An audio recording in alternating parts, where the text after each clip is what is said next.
Rodney Strong Vineyards.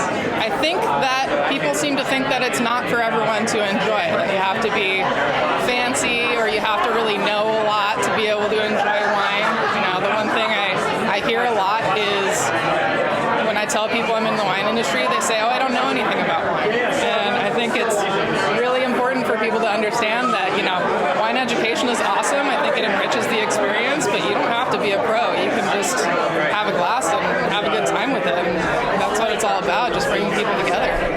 Mazzoni, I'm the owner winemaker for Zialena Winery in Geyserville, California.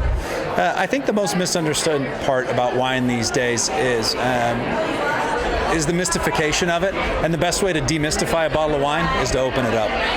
My name is Reid Kinett. I'm the assistant winemaker at Brooksnow Winery in Petaluma. Oh gosh, there are too many. The hard part is everyone wants things to be in little boxes, and there's nuance, and that is the hardest thing to get across to people. Is people want easy answers in wine, and there are no easy answers, and you have to trust your palate and really kind of intellectualize the wine for yourself and not listen to other people. Does that make sense? My name is Cassidy, and I'm the Enologist at 3 Sticks Wines. Great question. I think a misunderstood part that I know we are always talking about is who the next consumer of wine is. And everyone thinks wine is, some people say wine is aging out, maybe. And how do you reach the next consumer? How do you reinvent the wheel? But I think having just been in Europe, the marriage of wine and food is so important. And I think as a species, as humans, we've come to that conclusion over and over again. And I think there's a misunderstanding that they exist independently, but I strongly believe they just benefit each other. It's one of the great pleasures of life. I think there was a time where you could buy a case of wine in Napa for next to nothing, and those people are sitting on 1970s bottles that are absolute treats. And I think it's become less accessible, right? The more popular, the more expensive, the price point. And there's some really great brands out there that are tackling that. And I know when I bring wine to a party, people are so curious, but the barrier for entry seems higher. So I think education is more important now than ever. I'm Greg Morthole. I'm the winemaker for Bynum Wines out here in the Russian River Valley, California. Ooh, that it needs to be like kind of this stuck-up beverage, I would say. I mean, there's a lot of people out there who may have dabbled a little bit in wine, but they have this view that all of us in the wine industry are just, a little bit, something going on there. And sometimes it's the lingo that we use. Sometimes it's the word that we use. It's, and a lot of it's just a non-understanding about how wine is made. And I just think people sense that there's some shadiness to it as well sometimes. But the reality is, you're farming grapes, which people forget. You're growing grapes, and how you farm it turns into the wine in large part. And our job as a winemaker is just to help that conversion along, nudge it in a few different ways when we see it needed. And ultimately, we're going to drink the wine too. And so it's really, if we can use terminology that bridges the gap to people, I think that would go a long ways. And that's kind of on us, but we also need people to just kind of lighten up a little bit about wine and realize that it can be just an everyday experience for them. Hi, I'm Gregory Roberts. I am vintner and co-founder of Brandon Gregory Estate Wines in Knights Valley. I think a lot of people get intimidated with wine thinking that, there's a right and a wrong answer when it comes to either what you like or what maybe you pick up in a wine. So I think just trust your palate, trust what you like, and you will gravitate towards the wines that, fit your palate the best, and just own what you like and what you taste out of that, and don't compare it to anybody else. You don't need to. Suggs. I am in marketing with Head High Wines. Is the education and people thinking that you have to have all this knowledge of wine before you even get into the space, and that's not true. You can be a beginner. Your palate's different. Wine is subjective, and at this rate, there's a wine for everyone all over the world. So it's just about understanding your palate and feeling comfortable in that. My name is Dan Kosta, and I'm a vintner of DK Wine Group, which includes Admire Winery, Convene Winery, and DK Grail Winery. I think one of the most misunderstood things about wine, I'm not necessarily a misunderstanding, but we have a long way to go yet to make wine a little bit more accessible, a little bit less intimidating. I think that the mystery, which is fantastic for us, and the mystique can sometimes be a little bit confusing for the consumer, and that's why we have these 3 different brands to really capture, to mitigate those challenges. My name is Theresa, Heredia, and I'm the Director of Winemaking for Farrell Vineyards and Winery. That's a tough question, but I feel like the most misunderstood thing about wine is that people think it's bougie. People think it's got to be fancy, and that makes it unapproachable for a lot of people, especially people in, different socioeconomic statuses. And, for those of us who really want to bring diversity to the wine industry, I think people have to start making it more readily available and approachable. So I think that it doesn't have to be fancy and bougie. Jay Sweet Family Vineyards, and I'm the caretaker. What is the greatest misunderstanding about wine today? I think because wine is so different, grown from so many different areas. There's different flavors, there's different tastes, there's different sweetnesses and acidities. I mean, you can have everything from rose petals to cinnamon to a Provençal garden in wine. And they're so different, you can't judge all wine by the 1 or 2 or 5 or 10 or 100 you tasted. So try different wines, enjoy different wines, and learn about different wines, because you don't have to stick to one variety or 2 varieties, and you don't have to stick to one area. So try lots of different kinds of areas, because the flavors are different with different soils and different grape types. Darrell, Holbrook. I'm the winemaker for Chalk Hill Winery. I would say the greatest mystery of wine is that it's one style. That there's so much wine in the industry right now, so much available. I think there's wine out there that suits everybody's needs. And there's entry-level wines that you can start learning about wine and kind of develop into higher-end, more complex wines. I think sometimes people get afraid of wine being either too expensive or they don't understand it, it's got too much oak, but there's so much wine out there that has a spot for everybody. I think it's just getting out there and trying some wines, seeing what you're interested in, and I suggest starting with a white and just kind of working your way through. I am Andrea Card, Senior Winemaker for Francis Ford Coppola Winery. I think the most misunderstood part of wine is truly the fact that it can be enjoyed in any setting for any occasion.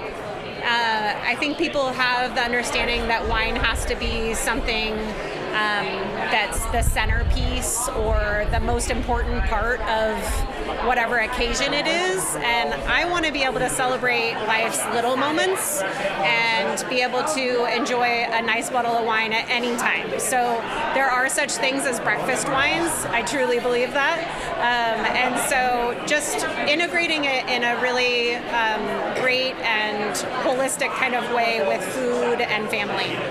Randall Watkins. I'm the winemaker at Laurel Glen Vineyard. The most misunderstood thing about wine, that's a good question.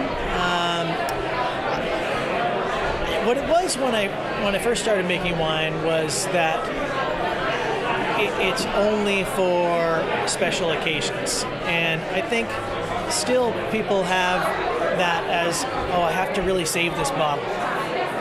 Now, wine can get better with age, but it can also be something in balance to have a healthy part of your life. And, I like to enjoy wine every other day of the week.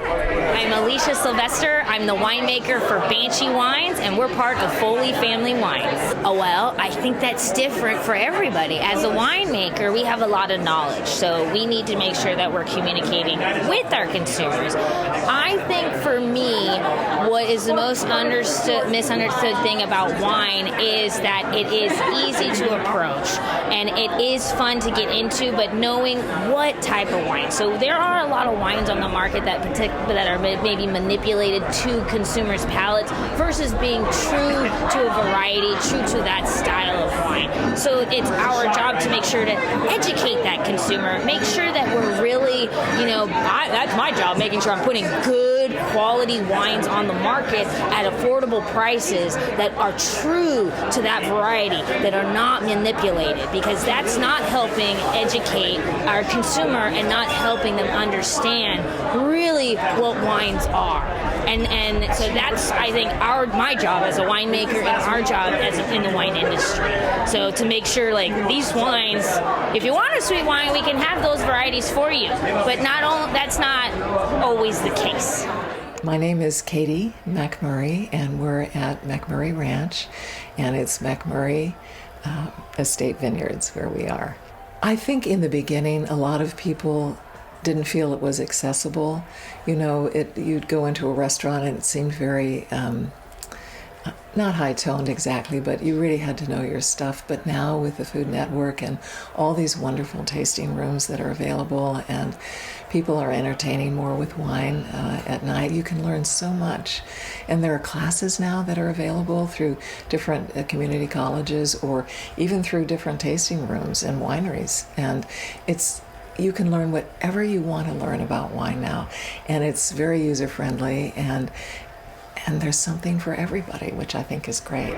My name is Chris Benziger from the Benziger Family Winery, and I'm a family member who's been there since 1979. Wine is good for you, it's good for your heart, it's good for your soul. You need to enjoy wine with dinner, nothing else. Enjoy your wine, it'll slow you down and open your mind. My name is Jeff Pizzoni. I'm the winemaker for Fort Ross Vineyard. You know, you mentioned making wine approachable and less intimidating. I default to that a lot, but I don't know if that is it right now. In part because you said you've been doing this for 15 years. I mean, a lot of us have been contributing to that. I mean, what I'd say is a misconception is of like a popular, of very current news events now. As Zelma alluded to, the WHO saying that no alcohol is acceptable for health. So I'd say, not that that's a misconception, but it's news that's been reached that is something I disagree with. I think it needs to be further shared, the many benefits that wine has, and not try to bundle it in a category of alcohol. Hillary Sholin, Director of Winemaking for Aperture Cellars. It really is for everyone, and it doesn't have to be complicated. There is just so much life to wine in terms of culture, art, history, and just pure joy, honestly. And wine is something that should be celebrated. And, you know, in the times that you don't want to celebrate and perhaps you're struggling, you know, wine is also there, you know, to guide you through some of the hardest times in life. And it's a profound product. And I think that it really has a place in everyone's life. My name's Lisa Amaroli. I'm the winemaker for Benziger Family Winery. I think today it's you hear a lot about people drinking less and not drinking at all.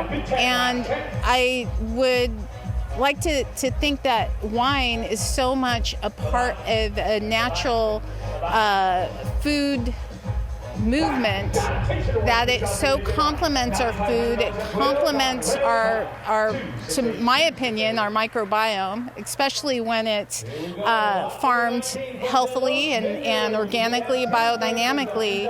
I think it's a great complement to our lifestyle. I think it came up earlier, something about the magic of wine, and sometimes I get a little bit frustrated with that some people sort of market wine as being a magical thing, and I don't think that's necessarily great for the market overall. I think demystifying wine is much more interesting, breaking it down, explaining to people why they're different, how they're different, choices we made that make them different. But I don't really care for that like sort of idea that, well, it's all magic, you can't possibly replicate it. It's handed down from above, and I don't care for that too much. From my perspective, there's such a dichotomy between the large corporate wineries and small boutique wineries like us, where a large corporate winery, for the most part, is making wine much more from a recipe, and they are doing things to manipulate that wine to make it consistent vintage after vintage. And that is not our approach or our objective by any means. And that's fine for the mass market. I mean, clearly there's a demand for it. But to me, it's much more interesting to drink a wine that's a handmade product that's been intervened with as little as possible. And you get the vintage, the varietal, and that winemaker's touch to it versus, sort of a produced product.